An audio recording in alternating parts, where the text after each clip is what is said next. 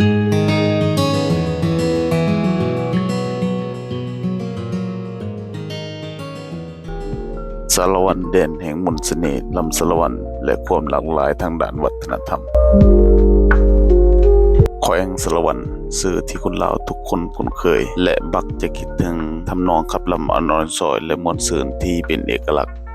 แขวงสารวันบ่เพียงแต่เป็นดินแดนต้นกำเนิดของลำสารวันที่โด่งดังไปทั่วประเทศและต่างประเทศเท่านั้นแต่ยังเป็นแขวงที่เต็มไปด้วยความหลากหลายทางด้านชนเผ่าวัฒนธรรมและธรรมชาติที่สวยสดงดงามซึ่งมีการพัฒนาเศรษฐกิจสังคมอย่างบ่หยุดยั้งที่ตั้งของแขวงสารวันนี่ตั้งอยู่ภาคใต้ของสปป.ลาวสำหรับเมืองเอกของแขวงสารวันนี่แม่นเมืองสารวันมีเนื้อที่ทั้งหมดของแขวง 10,691 กิโลตารางเมตรและมีประชากรทั้งหมด 400,000 ปลายกว่าคน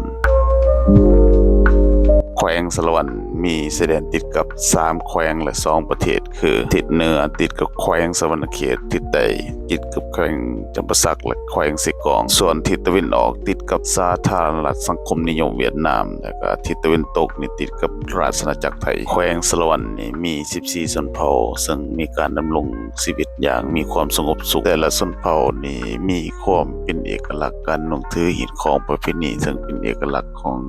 แต่ละชนเผ่า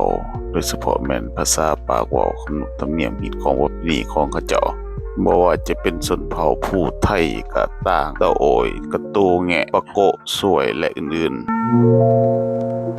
ความหลากหลายนี้จึงเฮ็ดให้สารวันเป็นสถานที่ที่น่าค้นหาเพื่อมาสัมผัสสถานที่และวัฒนธรรมที่แท้จริงโดยเฉพาะเผ่าโตยที่มีความเชื่อถือเทพเจ้าและวิญญาณบรรพบุรุษอย่างเคร่งครัดแสดงออกผ่านประเพณีและพิธีกรรมต่างๆ